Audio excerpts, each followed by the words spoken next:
All right, we'll go ahead and get started here. We're joined by senior Maddie Dainu from UMBC. And one note for media, I believe the note that Danny sent out said that Julia Keffler would be the other student athlete. However, it's going to be Courtney Coppersmith instead following Maddie, and then Coach Chris Kohlmeyer will follow both of them. So Maddie, we'll go ahead and get started. First question with Ryan Kellepier. Go ahead.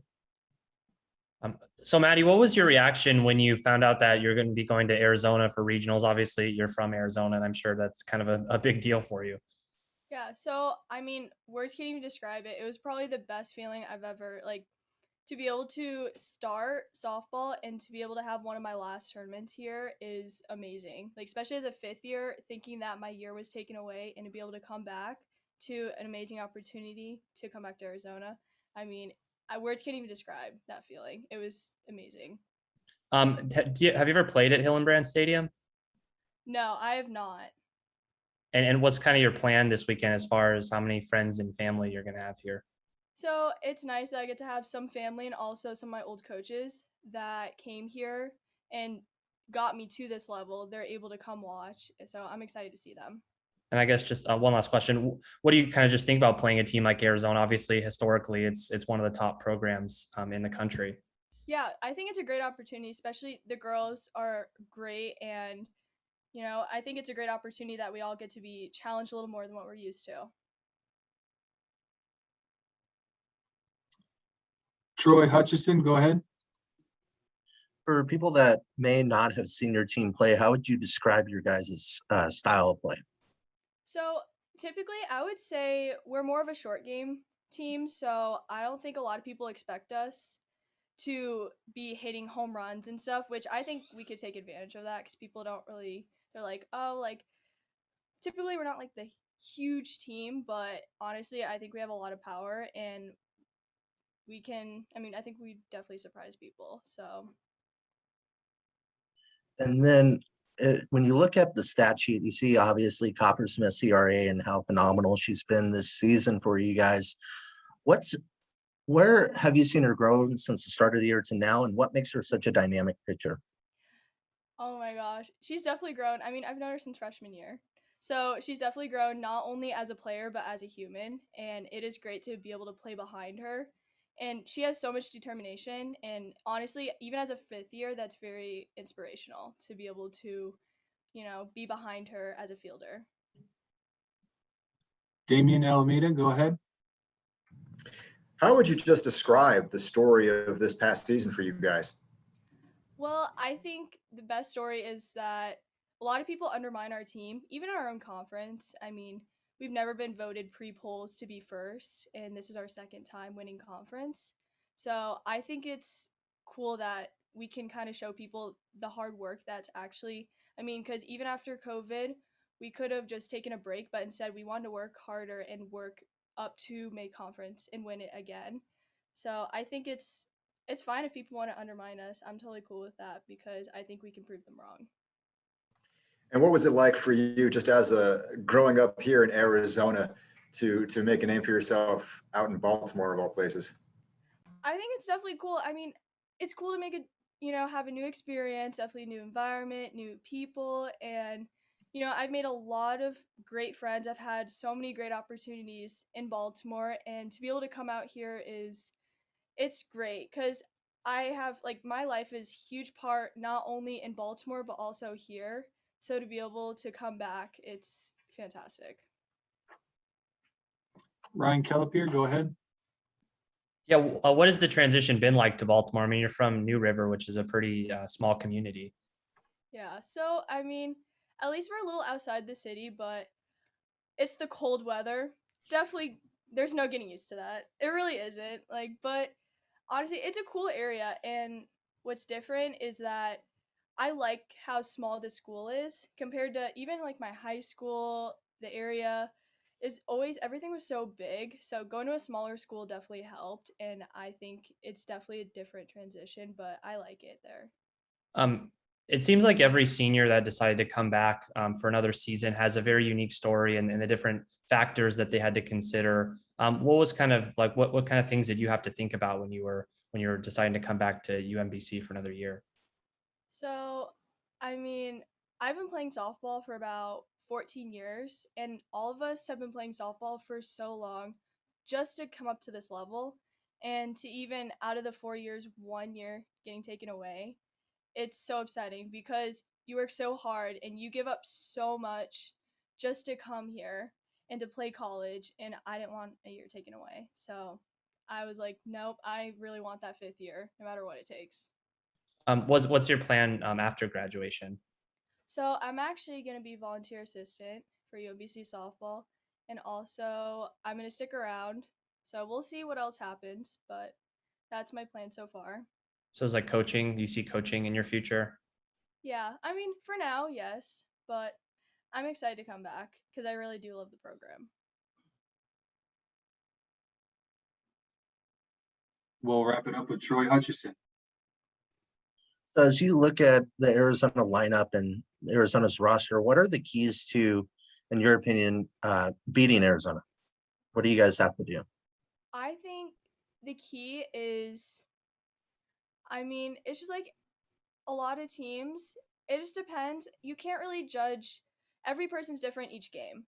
So I think our thing, it just depends on where they play us and during the game, so where we're gonna hit. And also, I think seeing them as hitters, like I said, we never know. So we'll just have to see.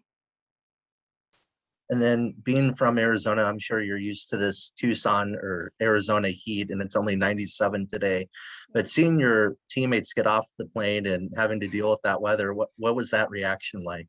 They turn to me, they go, "You lived in this?" And I was like, "Yeah, I loved the heat. Like, I absolutely love the heat. Especially, okay, it's better than humidity, but I think as long as you prepare for it, it's fine. Drink enough water and stuff. But I mean, they probably feel the same. I'm not very good at playing in the cold.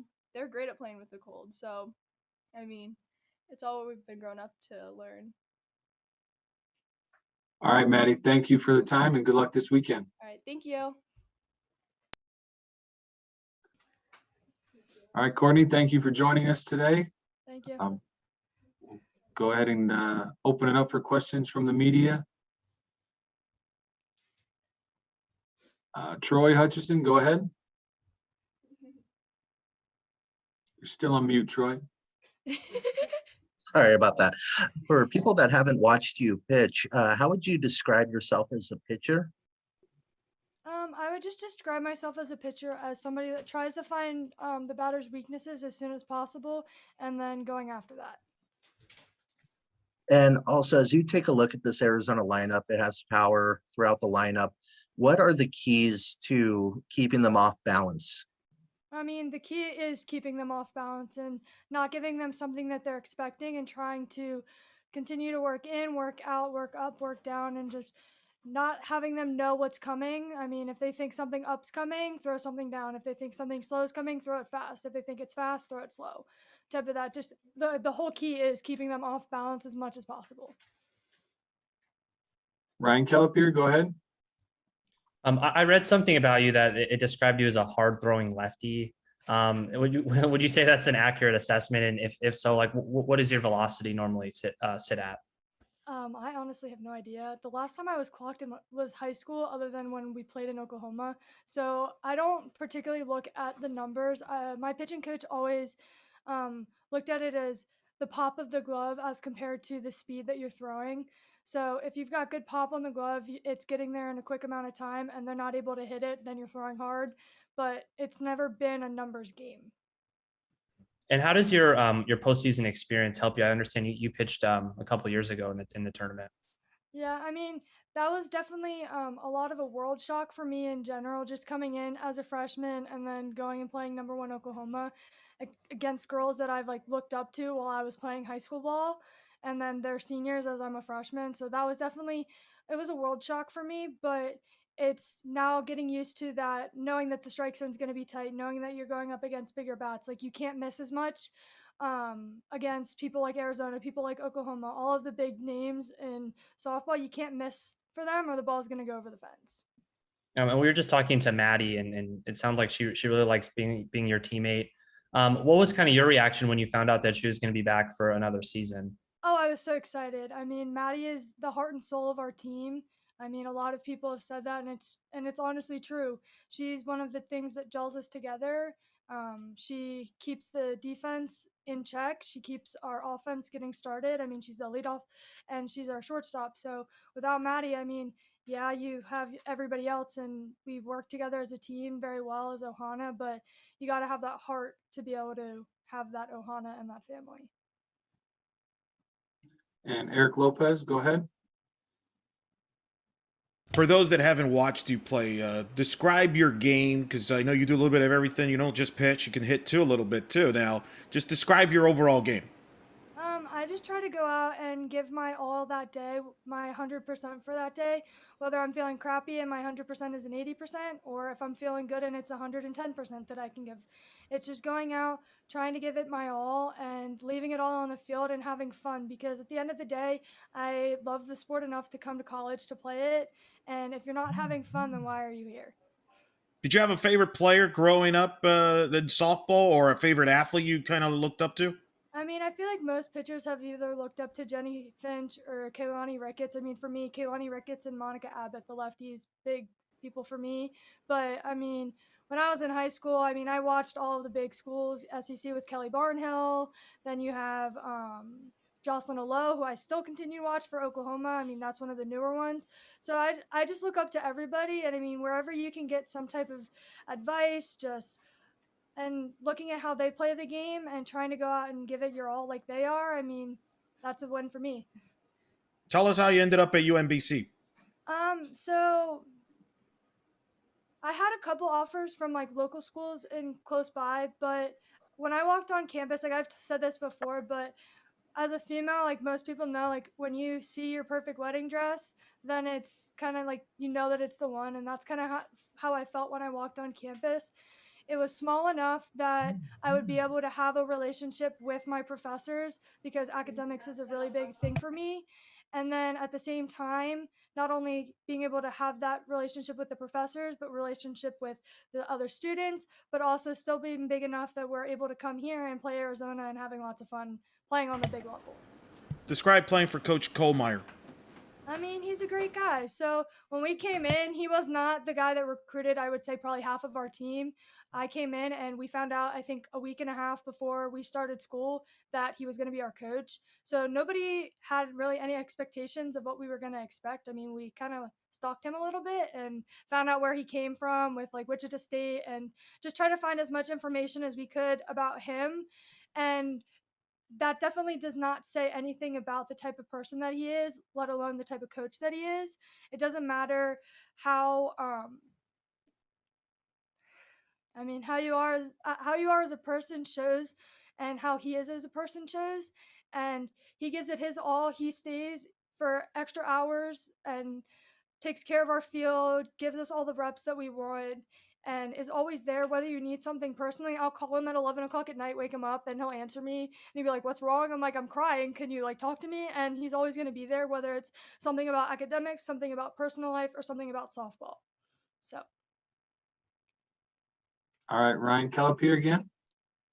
Not to put too much pressure on you, but Hillenbrand Stadium is going to have 100% capacity, which means you're going to be pitching in front of 3,000 people. What do you just think about that opportunity? I mean, it's a great opportunity. And at the end of the day, you can't let the pressure get to you. And I think that's something that a lot of us did when we were in Oklahoma. I mean, coming from a small school where mostly it's just our friends and family coming and watching us, to being on ESPN, having the nation watching, and obviously now you're saying 100% capacity with 3,000 people in the stands. I mean, that's definitely a big difference from 100 people, including just friends and family. So, I mean, at the end of the day, we just have to go out and give it our all, have fun, and enjoy the moment and soak it in, because not many people get to have this opportunity. I mean, we're 1 in 64 that are left out of the hundreds that play Division I softball. So it's just a great opportunity in general, and not letting the pressure get to us and not letting the atmosphere get to us is what's going to be the key for us. All right, and we'll wrap it up with Troy Hutchison. You mentioned the Oklahoma game, and how much do you think that's going to help you in tomorrow's game versus Arizona, being already in one of those big moments against a storied program? I think it's going to help a lot because when you're coming from a really small area and then you go to a really big area, you you get overwhelmed a lot. And now that you're kind of like, okay, we have a little bit of our foot in the door already. So a lot of us have already had that overwhelming feeling. And it's not that it's not going to be overwhelming, because it still is, but it's being able to use that overwhelming feeling for you instead of let it hinder you and let it take away from your game, and use it to help you play even better. All right, Courtney, thank you for the time. Good luck this Thank you. weekend. All right, we've got UMBC head coach Chris Kohlmeyer joining us. Coach, thanks for taking time to join us today. Absolutely. Appreciate it. We'll go ahead and just go right into questions with Ryan Kellip here. Go ahead. So we were talking to Maddie a little bit earlier ago, and Courtney called her the heart and soul of your team. What is it about Maddie that would make Courtney say something like that? Well, it's a true statement. Maddie is the heart and soul of this team. She's a great kid. She's a hard worker and a great leader, and just a great person in general. Has just good morals and just someone that everyone looks up to on the team. And all of that combined was enough for about a month ago. We had conversations about her wanting to get into coaching, and she had an opportunity potentially at another place to coach. And I was like, hey, actually, there's an opportunity here maybe to come on as a volunteer coach. And she decided to stay on our staff for next season and start her coaching career with us. So if it wasn't for all of that stuff, all that combination together, I wouldn't have asked her to join our staff, because I want good people surrounding us and in our program. And she definitely, knows what we do here and everything, and just is a great leader. So I couldn't let her go. And she's having a really great season. I know she's your leadoff hitter. What makes her so good at the plate? And she's got an exceptional eye, exceptional speed. She can hit for power. Even though I know she doesn't hit homers, she can hit it over, pretty much anyone's head. She can drop a bunt. She's just a tough out. She hasn't struck out many times this year. She fights, with everything she has, every at bat, either to produce a walk or, at least to put the ball in play. And, just what makes her a great leadoff hitter and just one of the toughest outs in our conference. And what do you think about kind of the storyline of, she decided to come back for a fifth season, and now you guys are in regionals in her home state? When I saw Arizona pop up, that was one of the first things I thought of, was like, it's pretty awesome, what this story is going to be for, Maddie to be able to come home to Arizona. Like every little girl's dream, Arizona kid's dream, is to play in Hillenbrand Stadium, play for the Wildcats. And I know, the Sun Devils are pretty good up in Tempe, but I think it all starts down here in Tucson for everyone. And that comes from Arizona. And for her to finish her career here in Arizona, or even not, hopefully continue, let's just put it that way, continue her career here and maybe hopefully playing the next weekend, is one of the, biggest, I think it was one of the most special storylines of the whole tournament. Troy Hutchison, you're next. When you saw Maddie, when did it take you time to realize that there was a coach in there? When did you realize that there's a potential head coach someday? I think this year was when we got back in the fall and everything. I started leaning on her a lot more for a lot of different things on the field. A lot of people don't know this. I do have a full staff of a full-time coach and now a part-time assistant. But starting in August when we got back, I didn't have a part-time assistant.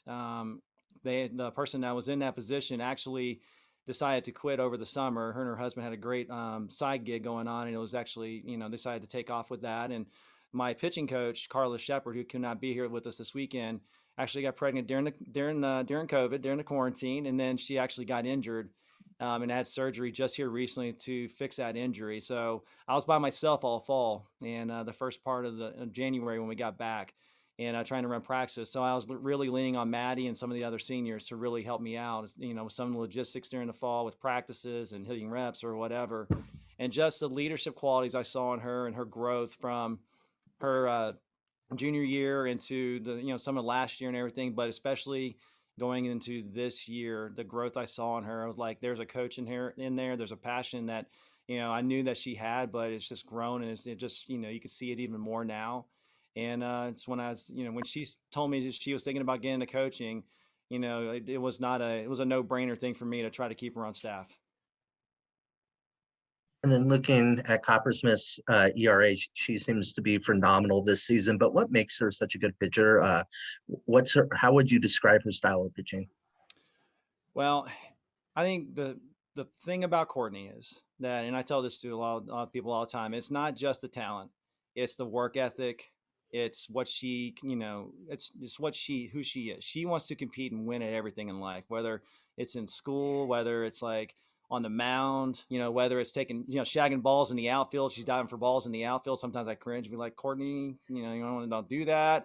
But the kid wants to win at everything, and she works her butt off all the time, wanting extra, wanting to pitch extra, wanting to hit extra, just to they have the opportunities that we've had here in the last few weeks to win a regular season title and win the conference tournament, to get us back in a spot like this, to be able to go up against a school like Arizona.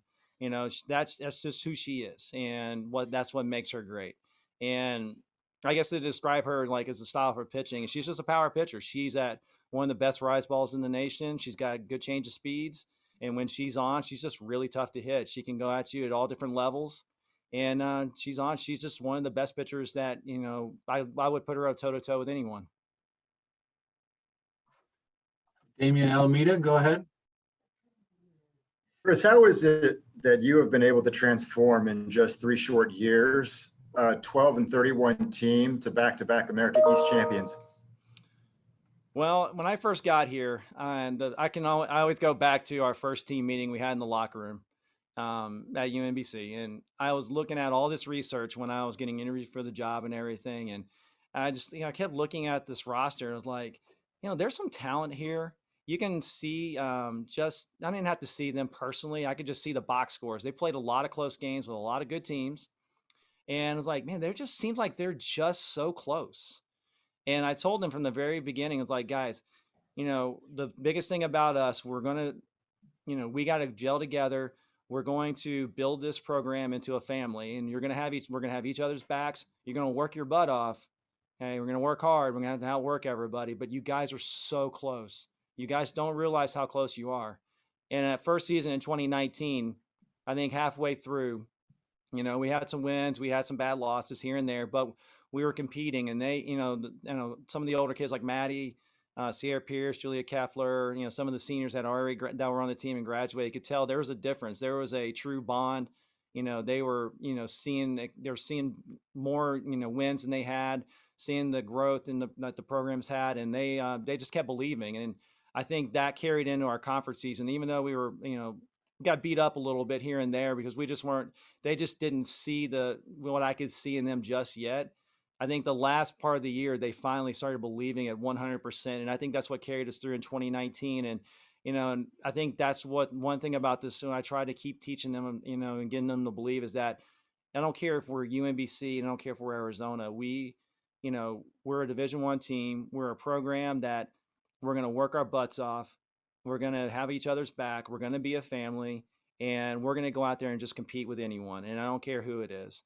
And they bought into that 100%, and I couldn't be prouder of them. And, I just tell them all the time, I'm like, just keep believing, and I'm going along for the ride with it. Just go out there, work your butt off, bring the coaches along with us, and let's just go roll the ball out there and play ball.